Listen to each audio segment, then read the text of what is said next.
John trouxe sua esposa e filho para os Estados Unidos, porém, assim que chegam, mãe e filho se tornam vítimas de um crime brutal. Agora John vai largar sua vida de fazendeiro para buscar a vingança mais dolorosa. Olá pessoal, hoje recapitularemos o filme A Salvação de 2014 e vamos para mais um resumo top.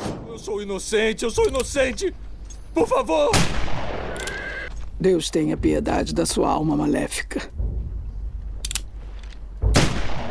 No Velho Oeste de 1870, a pacata cidade de Black Creek seguia sua rotina até ser subitamente invadida por uma gangue de cavaleiros agindo como se fossem os donos da cidade. No comando está Henry, um homem temido, com um passado sombrio como coronel em batalhas contra os nativos. Ao descer de seu cavalo, ele se junta a Kane, conhecido como Rig Sparrow, que acumula os papéis de prefeito, padre e agente funerário. Henry exige explicações, pois 2 de seus homens foram encontrados mortos nas proximidades, e ele quer respostas. O prefeito está praticamente tremendo de medo, assegurando ao Henry que nenhum dos cidadãos de Black Creek tem qualquer envolvimento nas mortes. O que ele ignora é que um dos mortos é na verdade Paul, o irmão de Henry. O líder da gangue observa o corpo sem vida de Paul, enquanto o silêncio pesado toma conta do ambiente. Nem o prefeito, nem o xerife Malik, tampouco seus delegados ousam dizer uma palavra. Após alguns instantes,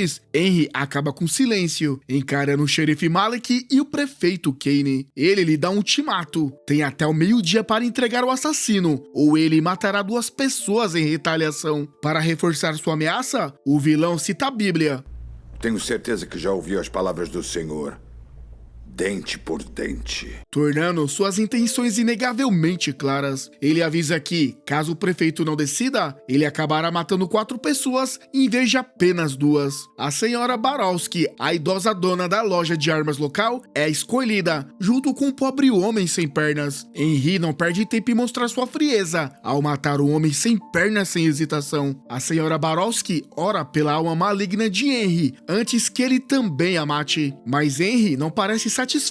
Matar uma senhora idosa e um homem deficiente não parece o bastante. Ele continua e mata uma terceira pessoa aleatória bem na frente de sua própria esposa, finalmente saciando sua sede de sangue. É curioso como Henry parece estar acima da lei, pois até mesmo o xerife instrui as pessoas a se acalmarem e não se moverem após um assassinato cometido por ele. Os moradores da cidade, que já pagam mensalmente a gangue de Henry pelo que chamam de proteção, agora enfrentam uma nova exigência. Henry quer dobrar os pagamentos até que o xerife local encontre o homem que matou seu irmão, ignorando completamente as objeções do prefeito Kane, como se não tivesse importância. Voltando ao dia anterior, encontramos John Sensen, o assassino do irmão de Henry, esperando em uma estação de trem com seu irmão, Peter Jessen. Ambos são veteranos de guerra dinamarqueses que deixaram seu país há 7 anos, em busca de um novo começo após anos de dificuldades. Finalmente, John está prestes a se reencontrar com sua esposa e filho. Ele logo avista Mary, sua esposa, e seu filho se aproximando, ambos com grandes sorrisos no rosto. É engraçado como o garotinho cumprimenta com uma única frase em inglês que aprendeu: bom dia. John então apresenta Peter a sua esposa e filho antes de todos voltarem para casa. Peter menciona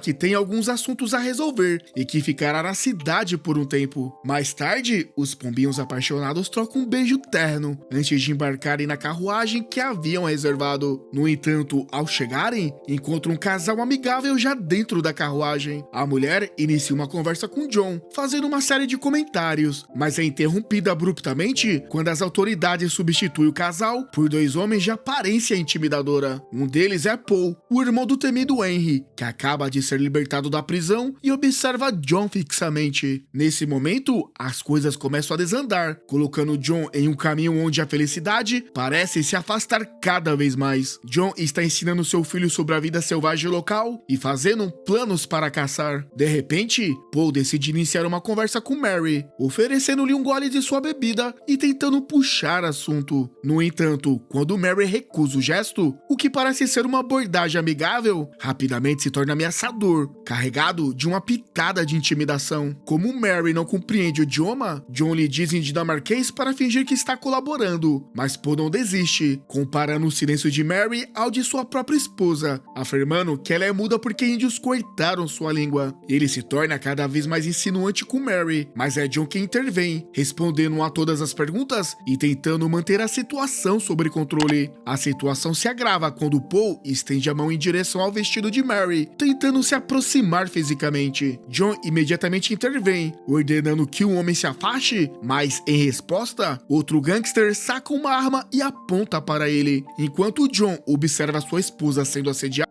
ele sussurra em dinamarquês para Mary morder a orelha do homem. Num piscar de olhos, John desarma o gangster e agora está com a arma em mãos. Ele consegue resgatar sua esposa, mas comete o erro de pedir ao filho que pegue a arma do gangster. O garoto se abaixa para pegar a arma, o que, evidentemente, se torna a oportunidade perfeita para o gangster agarrá-lo e colocar uma faca em sua garganta. John é então forçado a pular da carruagem, ou sua família será morta. Ele hesita por um momento, tentando se despedir de Mary, mas acaba sendo empurrado para fora da carruagem, rolando pelo chão coberto de grama. John corre desesperadamente atrás da carruagem, mas ela logo desaparece de vista. O que ecoa em seus ouvidos são os gritos de sua esposa e filho ao longe, um som que o impulsiona a seguir em frente, mesmo tropeçando e caindo repetidamente. A cada queda, ele se levanta e continua sua marcha. Sua corrida, no entanto, chega a um ponto devastador, quando se depara com o corpo sem vida do filho no chão. John se ajoelha ao lado dele, tremendo ao procurar qualquer sinal de vida. As lágrimas escorrem por seu rosto, enquanto ele abraça seu filho. Por fim, ele se levanta e se afasta devastado. Enquanto John caminhava pela estrada, avistou uma carruagem parada ao longe. Com cuidado, ele coloca o corpo de seu filho ao lado do que parecia ser o cadáver do cocheiro. Ele pega a arma do homem morto e avança em direção à carruagem, confiando em sua experiência passada. Com um disparo preciso, assustou os cavalos e então focou nos gangsters, abatendo um deles com exatidão. Em seguida, correu atrás de Poe, que tentava fugir. Desesperado, Poe jurava sua inocência na morte da esposa e do filho de John, mas John não queria ouvir mais nada. Tomado pela fúria, continuou disparando até que sua arma ficou sem balas.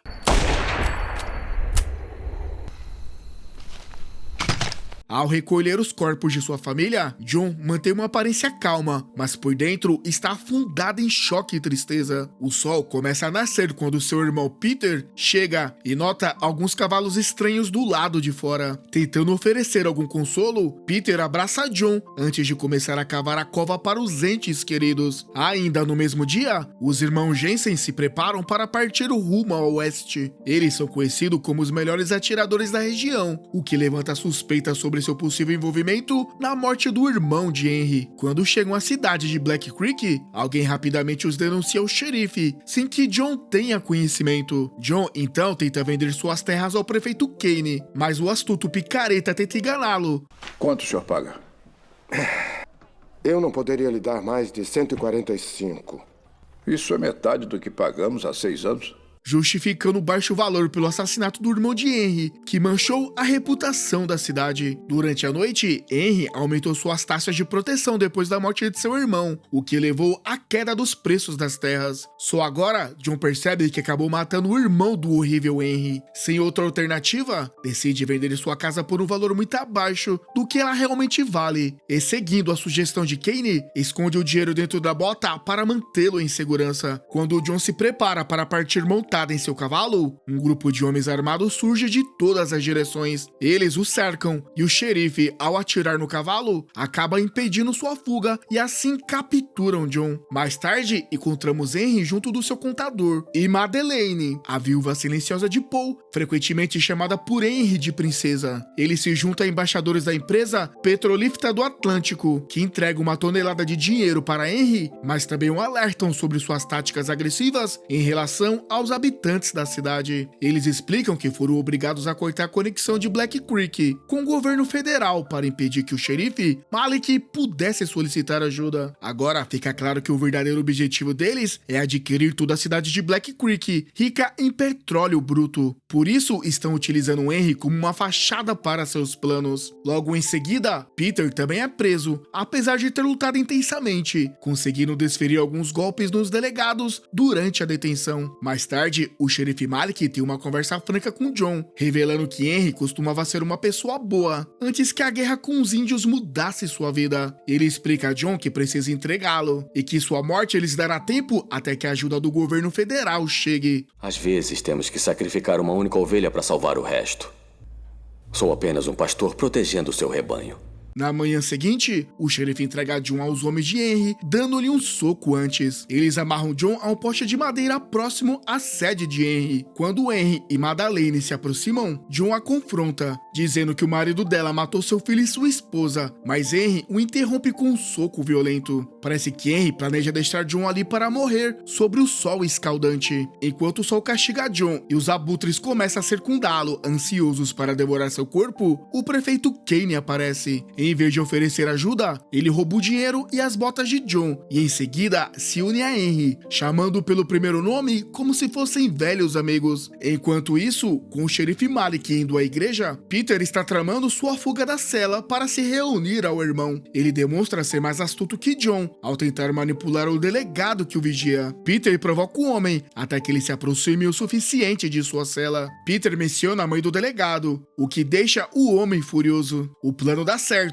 e Peter consegue derrubá-lo, fugindo em seguida. Na cena seguinte, percebemos que Henry não está tão abalado pela morte de seu irmão. Com Paul falecido, ele começa a ver a viúva silenciosa de seu irmão como sua propriedade. Ele se encontra na cama com a princesa, que claramente não deseja estar ali. O sangue escorrendo de seu nariz e os olhos roxos falam por si só. Henry, então, promete torná-la a rainha de Nova Orleans, uma ideia que não a entusiasma. Em seguida, vemos John lutando sob a chuva, mas ele não ficará sozinho por muito tempo, pois Peter aparece. Silenciosamente, ele derruba 2 membros da gangue, desamarra John e depois atira em mais 2, abrindo caminho para a fuga. Isso, é claro, alerta Henry e seus homens, que rapidamente começam a persegui-los a cavalo. Após suportar o mau tempo por tanto tempo, John não consegue mais se manter em cima do cavalo e cai no chão. Isso força Peter a criar um novo plano. Ele esconde John atrás de uma grande rocha para mantê-lo seguro e se oferece como isca para dividir os homens de Henry. No dia seguinte, John acorda com tanta sede que corre para beber da primeira água suja que encontra. Ao ouvir os homens de Henry se aproximando, ele rapidamente busca um lugar para se esconder. O que ele vê em seguida o destrói por completo. Um membro da gangue arrasta o corpo de Peter atrás de um cavalo. Com a morte do último membro de sua família, o rosto de John reflete puro desespero e trauma. Quando Henry retorna ao seu território, encontra alguns de seus homens mortos no chão, Madeleine desaparecida e o cofre vazio. Está claro que ela pegou todo o dinheiro do petróleo e fugiu. Madeleine se encontra agora na estação de trem, com uma sacola cheia de dinheiro, pronta para embarcar no próximo trem. Desesperada, Madeleine se move rapidamente de um vagão para o outro. Buscando uma saída, nervosa, ela observa desconfiada todos ao seu redor, aliviando-se um pouco apenas quando o trem finalmente começa a se mover. Ela suspira de alívio, mas a tranquilidade não dura muito. Os homens de Henry aparecem e tentam parar o trem. Desesperada, Madeleine se move rapidamente de um vagão para o outro. Buscando uma saída, Madeleine percebe que não há como escapar e acaba sendo capturada e levada até Henry. Ele lhe dá um forte tapa, ao qual ela responde cuspindo de volta nele. Henry está decidida a matá-la imediatamente, mas seu braço direito sugere que ela pode ainda ser útil. Assim, ele decide adiar sua execução. Enquanto John vaga pelas terras desoladas próximas a Black Creek, ele encontra um poço, mas logo é confrontado pela proprietária armada, Sra. Whistler, que dispara tiros de advertência. Mesmo assim, John, tomado pela sede, avança em direção ao poço, sem perceber que está cheio de petróleo bruto. Reconhecendo John, a Sra. Whistler abaixa a arma e lhe oferece abrigo, um pouco de pão e água. Ela é viúva da terceira vítima de Henry, que foi assassinado no início do filme. Agora, enfrentando condições de vida difíceis e a perda do marido, ela decidiu deixar o lugar e convida John a se juntar a ela, alertando de que Henry certamente o matará também. No entanto, John parece ter um motivo forte para permanecer. Mais tarde naquela noite, John vai até a casa do prefeito com uma arma apontada para sua cabeça. O velho, tremendo, rapidamente devolve as botas e o dinheiro de John, mas isso não é tudo que John deseja. Ao interrogar o corrupto prefeito, John descobre que o homem também comprou as terras da senhora Whistler, embora não esteja claro onde estão os títulos das propriedades dela e de John. Quando John pergunta sobre sua ligação com Henry, o prefeito tenta mentir, mas após John golpeá-lo e forçá-lo a entrar em um caixão, o prefeito finalmente admite a verdade. Ele entregou os títulos de terra a Henry, que está adquirindo propriedades para eventualmente controlar toda a cidade. Depois disso, John vai à antiga loja da senhora Bow, agora administrada por seu jovem neto, para pagar algumas munições e líquidos inflamáveis. Enquanto está lá, ele pede a Veyek que informe ao xerife sobre os negócios suspeitos do prefeito Kane e de Henry. Quando Veyek descobre que John planeja enfrentar a gangue de Henry sozinho, vê uma oportunidade de vingar a morte de sua avó e insiste em se juntar a ele. Na manhã seguinte, John utiliza 3 iscas de maneira inteligente. A primeira é o caixão com o corpo de Kane, que serve para atrair a atenção do inimigo. Henry pessoalmente abre o caixão e ordena que seus homens o queimem. Enquanto isso, Veyek inicia uma fogueira nas proximidades para distrair ainda mais os homens de Henry. No momento certo, Veyek começa a disparar, mesmo tremendo e nervoso. A gangue logo percebe que o estábulo também está pegando fogo. Enquanto os homens de Henry tentam salvar os cavalos presos, John os elimina um por um de sua posição bem escondida. Decidido a ser útil, Veyek sobe no telhado de um prédio em busca de uma vantagem, levando consigo uma garrafa de líquido inflamável. No entanto, ele não percebe que o teto range, revelando sua posição a um membro da gangue que está fumando um cigarro. O bandido segue o som e sobe as escadas até o quarto, onde Madeleine foi amarrada pelo braço direito de Henry. Quando Veyek atira e fere um dos integrantes da gangue, o criminoso responde disparando contra o teto e acaba atingindo o garoto. Ouvimos seu grito e o barulho de vidro quebrando. Assim que o bandido começa a se sentir vitorioso, o líquido inflamável vaza pelo teto e entra em contato com seu cigarro, provocando um incêndio que rapidamente consome todo o ambiente. Enquanto John ainda tenta lidar com a morte de Veyek, ele vê um bandido arrastando Madeleine para fora do prédio em chamas. Com uma precisão impressionante, John atira e acerta a perna do criminoso, fazendo-o cair da borda. Contudo, logo após eliminar esse alvo, outro membro da gangue descobre a posição de John, guiado pelos disparos, e começa a atirar cegamente contra a parede. John agora se vê em um jogo de gato e rato com seu próximo adversário, escondido sobre o chão. O bandido avista o cano da arma de John e dispara contra o chão, na esperança de atingi-lo, mas acaba caindo em uma armadilha. Quando tenta espiar pelas frestas das telhas, John o apunhala no olho, o capturando e cortando sua garganta de forma brutal. No entanto, John comete o grande erro ao se expor, esquecendo-se de Henry. Como esperado, Henry não hesita e dispara, fazendo John cair no chão. A luta parece perdida para ele, embora Henry admita que o subestimou. Justo quando a situação se torna desesperadora, Madeleine surge do nada, atirando 2 vezes em Henry sem pensar 2 vezes. No final, é John que dá o golpe final, disparando um tiro fatal na cabeça de Henry. Depois disso, John e Madeleine se encontram com as armas apontadas um para o outro, mas logo percebem que não são realmente inimigos. Pouco depois, Malik e sua equipe chegam ao local, elogiando John por ter salvado a cidade do terror imposto por Henry. No entanto, quando Madeleine aparece, o xerife imediatamente se coloca em alerta, preparando para qualquer problema. Nesse momento, John intervém e afirma que ela está sob sua proteção. Ambos permanecem armados, deixando claro ao xerife que é melhor ele recuar. Com a saída do xerife e de seus homens, o homem silencioso e a mulher enigmática iniciam uma nova jornada, provavelmente repleta de momentos constrangedores, mas quem sabe, talvez as coisas se encaixem e esses dois acabem se tornando um casal feliz e silencioso. E assim, chegamos ao final da história. E galera, de 1 a 10, qual seria a sua nota para esse filme? E se você não gosta de comentar, deixa o like pra mim saber se você tá gostando do vídeo. Principalmente você que chegou até aqui. Vou ficando por aqui e até a próxima.